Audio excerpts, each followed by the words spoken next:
Parti démocratique sénégalais aussi à Sédhiou. Aujourd'hui, l'an 11 de l'alternance, vous, en tant que ministre,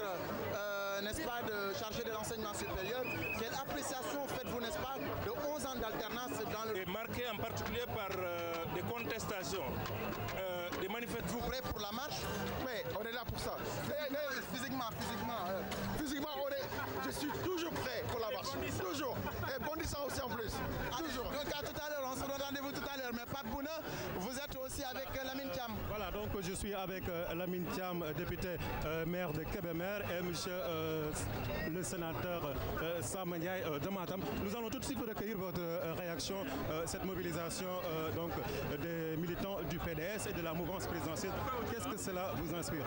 Aujourd'hui, nous avons un sentiment de grande fierté parce que le 19 mars représente pour nous qui avons eu à accompagner le secrétaire général président de la République lors de sa longue marche.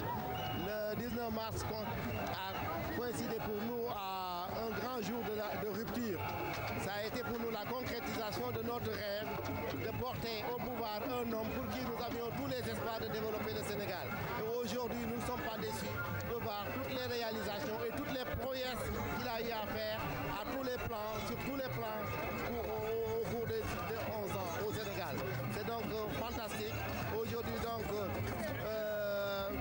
en cette place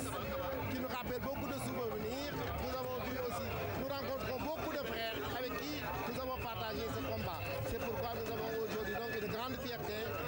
C'est le moment de prier pour que le secrétaire général national se porte davantage bien, que l'ensemble de ses ambitions puissent arriver à concrétisation. Sénateur Sam Ndiaye, aujourd'hui c'est l'an 11 de l'alternance, c'est quoi? Vraiment, je vous remercie. Si aujourd'hui, parmi les citoyens sénégalais, il y en a qui doivent vraiment se réjouir de ce 19 mars, c'est surtout les populations de la région de Matam. Parce que comme vous le savez, en 2002, le président Abdoulaye Wade a érigé l'ancien département de Matam en région, et ce qui nous a conduit d'ailleurs personnellement à être le premier vice-président de cette région, et que le ministre Adam Sall était notre président du conseil régional.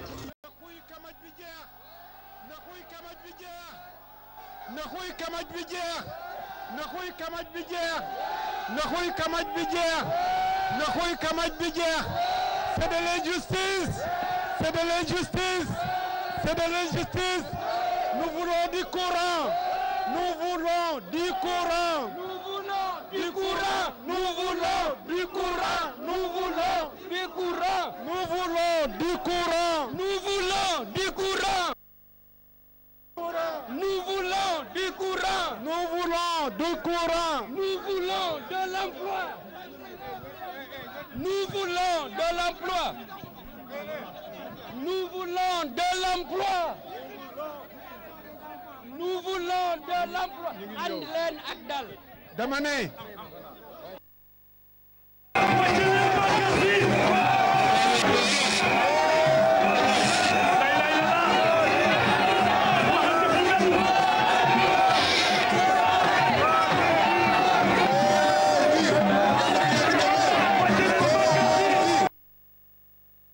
mënatu la liggéey ngir ñàkk courant boobu dafa war a jeex kuy kamaj bi dafa war a jeex tali yu bon yi dafa war a jeex àll bi dañoo war a am courant àll bi dañoo war a am ndox àll bi dañoo war a am ay yoon ay sénégalais lañ defar diggante palais bi ak aéroport loolu du dara are defar leen àll bi waa Kédougou ci Sénégal la ñu bokk waa Matam ci Sénégal la ñu bokk waa Ziguinchor ci Sénégal la bokk région yi ci Sénégal la ñu bokk dëkk yu ndaw yi ci Sénégal la ñu bokk dañoo soxla ndox dañoo soxla courant dañoo soxla yoon te mun na am bàyyi leen di séddoo bàyyi leen di pàccoo noos mi doy na alternance doy na alternance doy na alternance doy na injustice doy na doy na doy na doy na doy na doy na doy na doy na doy na doy na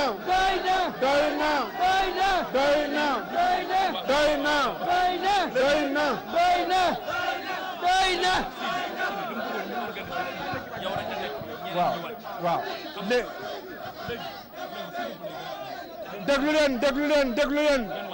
déglu leen lettre bi may yónnee déglu leen damay yónnee Cheikh Tidiane ci ministre de la justice benn lettre déglu leen lettre bi dama koy yónnee procureur de la république déglu leen nee na moo fi toogal mooy le ministère public déglu leen ma yónnee ko lettre je dis à monsieur Cheikh Tidiane Sy je dis au procureur de la république que dans un pays sans foi ni loi, la demeure des honnêtes gens, c'est la prison. Il est en train d'emprisonner des honnêtes gens, des hommes qui n'ont rien fait, des innocents. Nous demandons leur libération immédiate. Libérez! Libérez! Libérez! Libérez! Libérez! Libérez! Libérez!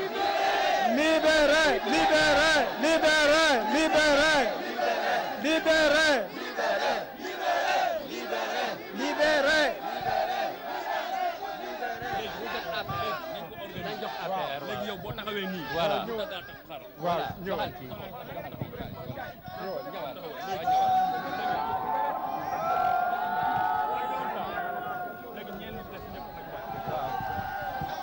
voilà ñu ngi leen di nuyu ku nekk ci turam ak santam ñun ñëpp dañu fi daje pour benn cause mooy injustice jeex ci Sénégal injustice ci lu mënti doon moo xam ci wàllu communication la moo xam ci dund ak nekkinu askan bi baatu injustice boobee di law ci réewum Sénégal la ñu bëgg mu dañ ak nu mu mën a dañee ñun nag li ñu yëkkati mooy jàmm ak salaam. jàmm jooje nag la ñu bëgg ci ndorteel sitting bi ba ci njeexintal li ñu jëfee ko waxee ko mi ngi njëkk ci ñun ñu organiser sunu bopp organisation bi mooy képp kuy waxati yéen ngeen déglu ko parce que en direct la adduna bi yépp ñu ngi ànd ak seen rajo télévision Walfadjri ñun dañoo gëm sunu bopp yéen ngeen gëm seen bopp ñu bëgg sunu njiit yi ñu jiite bépp jom ak ngor gu newoon ci ñun te ñu bëgg koo rey ñu lank ni du ci am loole nag ngir mu am faaw ñu def discipline faaw ñu ànd ak tekk ak tey comme li animateurs yi wax muy Caba muy Sanjoogu muy keneen ak keneen bin tekk ak tey lu ñuy faj incha allahu rabi bu ñu fi jógee dina faju ndax li ñuy def ci dëgg la ne borom kër gi ci dëgg la ko taxawal kon lépp lu mënti doon nañ ko def ci jàmm dëgg boobu tey moo tax depuis bi ñu taxawalee groupe Walfadjri ci ay atum 84 wala noonu 84 am na ñoo xamante ni ñu ngi ciy liggéey am na ñu judd 1984 ñoo nga xamante ni tey ñu ngi liggéey Walfadjri kon plus de 150 personnes fu ñu ne di fa liggéey plus de 1000 emplois indirects yoo nga xamante ni ña nga fa muy yéen muy keneen ak keneen ba ci jaaykat journaux bi li nga xamante ni ba nga cay ruus ñu di ko yóbbu këram ngalawaay loolu donte Sidy Lamine moo ko fi taxawal waaye ñun ñoo ci liggéey ñun ji nga xamante ni yàlla def na am nañ fa ab cër boobee nag dinañu ko sàmm ba keroog ñu fay jógee suñuy doom di fa ne wala boog itam ba keroog ñuy dem ba suñu mission di yegg loolu nag tax na ba comme ñun dañu woote àdduna ñëw wiis ñu man nag ci wàllu yu ma féete donte damay def askan wi donte damay def immigré sénégalais yi nga xamante ni démb woo nañu ma jaar ci yoonu suuf ngir mën a teew sénégalais yooyu itam ñu ngi leen di gërëm di leen sant ay sénégalais lañu ñu jógee fii nga xamante ni moom moo di Espagne ñoom ñëpp fa la ñu daje am na ñu jógee ci réew yu bari mais Espagne la ñu daje ñëw fii kon bu ci kanamee ñoom seen représentant na ñëw ñu présenté ko Sidi Lamine mu xam ni am na ay sénégalais duy nekk fii ci Sénégal rek waaye yu ne bitim réew yoo nga xamante ni Walfadjri am na lu mu leen jaral ba tax leen ñu jaar ci yoonu suuf ak risques yi ci am yëpp ba yegg si fii ci place de l'indépendance. donc kon bi ñu paree ak Sidi léegi am na ay gan yoo xamante ne ñëw nañ wuyu si ko gan yooyu ku ci nekk dina am 1 minute boo nga xamante ne dinañ la ko may waaw te lépp nag ci jàmm lépp ci jàmm encore une fois. jërëjëf déglu leen tuuti li Mon Ndiaye Doss wax lu am solo la jëkkal de waa dama ne ana baykat yi ji doy na wala doyul ji yi doy na dama ne ana sàmmkat yi programme d'insémination artificielle bi am na abondance wala amul abondance est-ce que am na ay répercussions dans le quotidien des Sénégalaises et des Sénégalais dama ni ana les usagers de la circulation ana le tiers de la population sénégalaise qui est un noyau stratégique de cette composante mooy Dakar dama ni ku doon wax les éléphants blancs tey war nga mën a wax les éléphants bleus parce que tous ces projets sont sortis de terre et ont vu le jour kon góom bu mag bi mooy suñ góom ñu ñëpp léegi nag dama bëggoon a ñëw ci loolu Mon Ndiaye Doss doon toj Abdourahmane Camara jege sil kamu kamu waaw mais na jaar nii. may leen ko yoon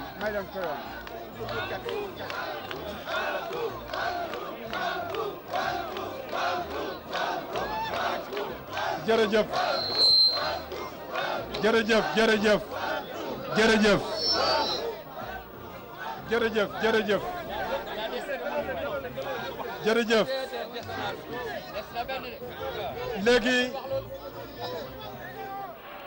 léegi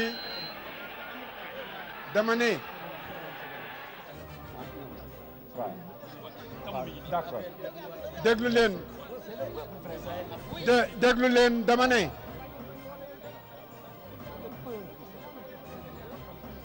dama ne suñ góomu bopp bi muy Walfadjri ci laa bëgg a leeral s'il vous plaît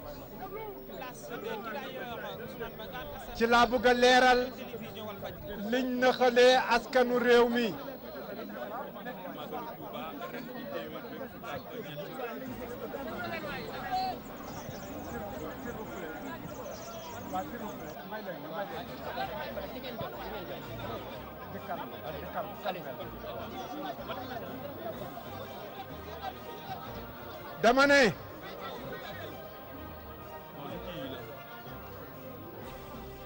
dama ne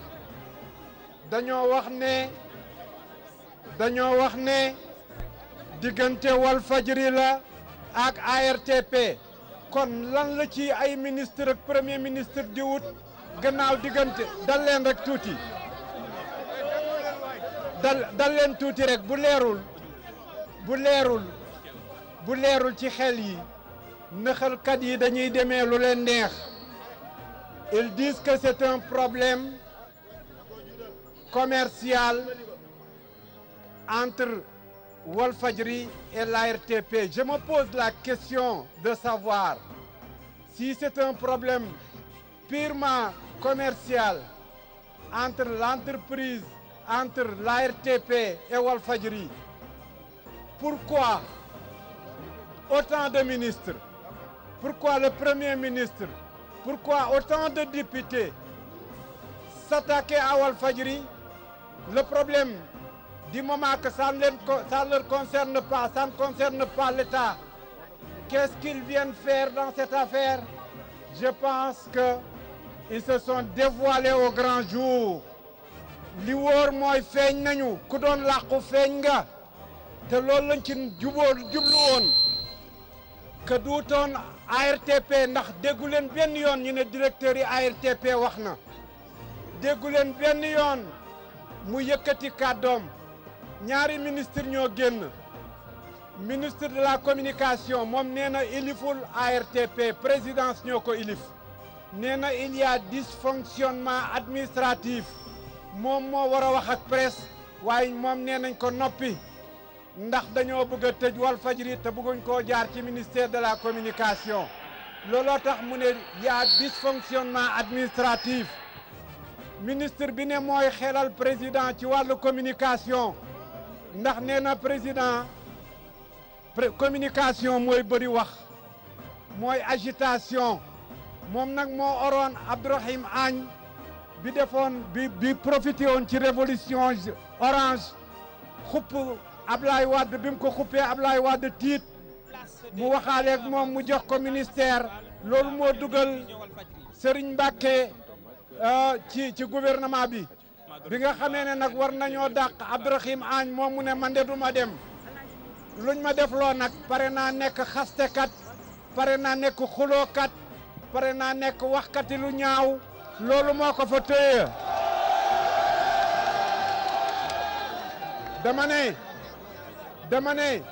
dama ne dañoo ne diggante ARTP la ak Walfadjri lan la ci premier ministre di wut bay ñëw di ñu xas maa ngi ñëw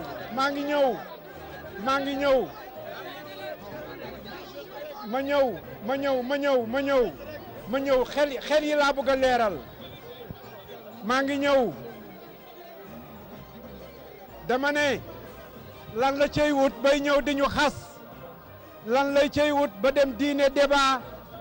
dajale mboolem parteem di wax ju ñaaw ju nekk ci ñun bu fekkee ne ARTP rek la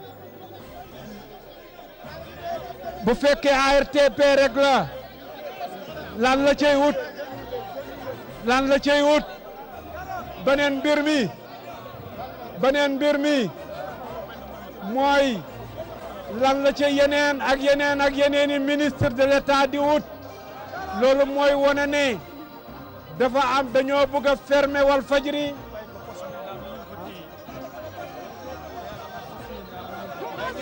déglu leen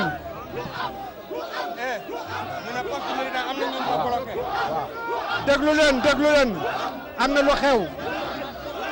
déglu leen ñu ngi bloqué nit ñi ci yoon wi am na ñuñ bloqué ci poste Médina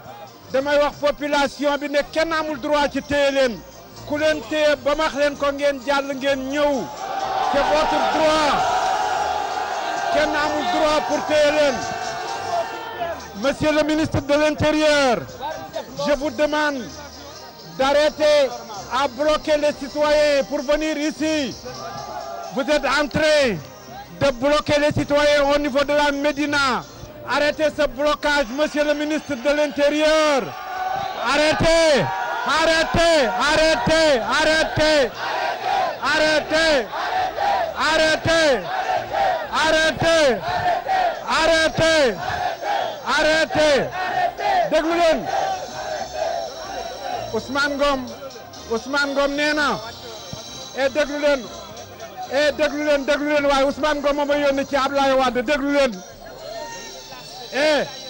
ma ne déglu leen waay Ousmane Ngom moom a yónni ci Ablaye Wade du ngeen déglu lim koy wax Ousmane Ngom nee na Ablaye Wade buy wax ab démocrate ay wax waaye buy jëf ab buur daali bu faalewul kenn di dóor di rey du démocrate nee na jëfam ak waxam safaanoowul nee na moom gëmul Ablaye Wade Ousmane Ngom nee na pare naa jël kaamil dem ca Mermoz waat ak Ablaye Wade lim defanteeg moom nee na jàngal na ko xeet yoo xam ne nee na yu doy war la waaw ñooñu nag ñoo defee ne ñun xamuñ leen ñooñu ñooy taxaw di wax nit ak yu bëree bëri yoo xam ne biñ koy wax sénégalais yëpp fi lañ nekkoon ma ne arrêté Ablaye Ousmane Ngom moo daan wax Abdou Diouf ne ko nguur gi sa baay moomu ko sa yaay moomu ko ñun tam loolu lañ koy wax tey seen baay moomu ko seen yaay moomu ko dafa doy dafa doy dafa doy dafa doy dafa doy dafa doy dafa doy dafa doy dafa doy naxaate yi doy na dama ne naxaate yi doy na dama ne naxaate yi doy na dama ne naxaate yi doy na taxaw naan waaw dama ne ma da ngeen wax léegi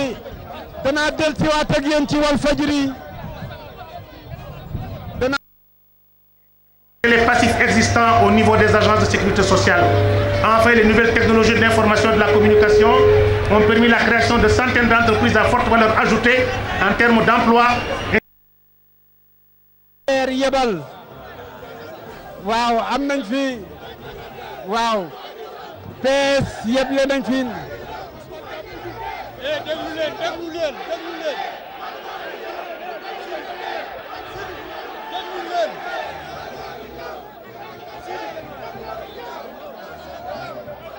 bon léegi dañuy joxe parole yi waaw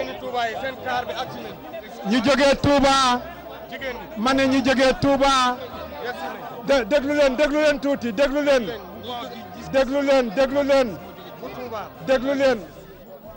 tuuti déglu leen dafa am ñu doon naxaate jaar ci journaux yi di wax ne Sidi Lamine Niass a dit niet au khalife général des Mourides ma ne journal yooyu xàmme nañ leen léegi gaa yi liggéeyal nguur gi xàmme nañ leen gaa yi weeru bëri nañ gaa yi weeru bëri nañ gaa yi weeru bëri nañ gaa yi weeru bëri nañ déglu leen li am mooy sama mag di xalif général des Mourides Sidi Mokhtar Mbacké dama ko cee laaj ndigal mu ne ma jox naa la ci ndigal ci daje bi tey ñaanal naa la ci sama baat ca kaw Cheikh Ahmed Tidiane Sy Al Maktoum Cheikh Ahmed Tidiane Sy Al Maktoum di sama mag daf ma ne jox naa la ci ndigal ñaanal naa la ci Cheikh Ahmed Tidiane Ibrahim Niass daf ma ne jox naa la ci ndigal ñaanal naa la ci Alhaji Ibrahima Niass Khalifa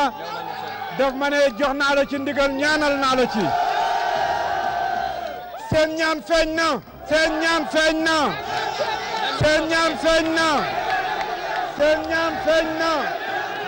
seen ñaan nangu na seen ñaan nangu na écoutons les ici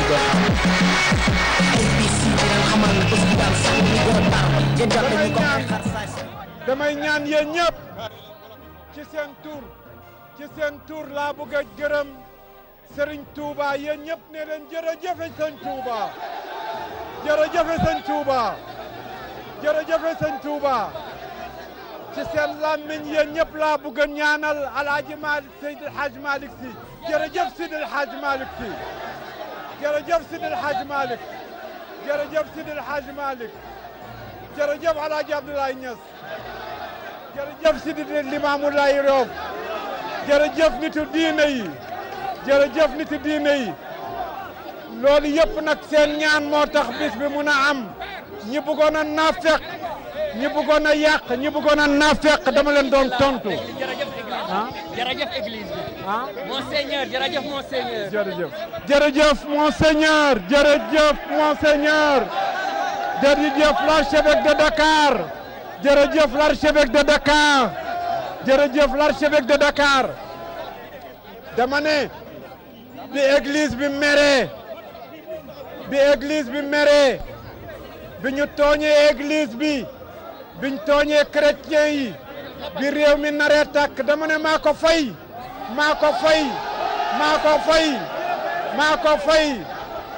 ku ma wax ne nitu ay laa jàmm rek laay dox dox naa ko ba amul diggante Iran ak Occident ànd ceeg président Ablaye Wade xam na li may wax jàmm rek laay dox nitu jàmm rek laay dox naa ko ci réew mi maa ngi koy dox ci àddina bi jàmm rek laay dox jàmm rek laay dox jàmm rek laay dox jàmm rek laay dox jàmm rek laay dox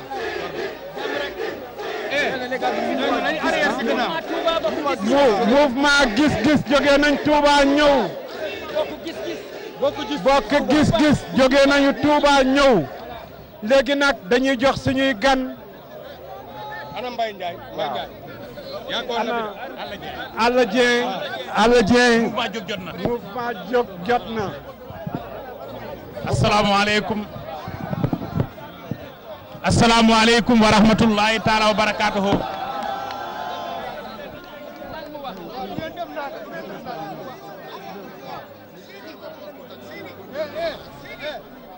mani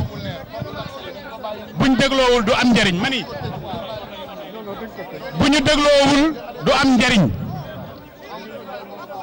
suñu dégloowul jotaay bi du am njariñ léegi maa ngi wax ci turu mouvement jóg jot na mouvement jóg jot na mooy fi réew mi tollu tey jóg jot na Sidi moom jóg na comme Sidi jóg na nag ñi ngi ci wetam ndax réew mi dafa toll foo xam ne nii bu kenn waxati intérêt individuel ndax bu doon intérêt Sidi kese mën naa am kenn du ñëw fii waaye dafa toll foo xam ne nii aw naqaram dafa dajeeg naqaru yeneen sénégalais te amuñu ku leen ko fajal léegi nag jàpp nit tër ko di ko rendi ba pare ne ko doo yuuxu munta am jàpp nit tër ko di ko rendi ba pare ne ko doo yuuxu munta am Sidi dafa yuuxu yuuxaale sénégalais yëpp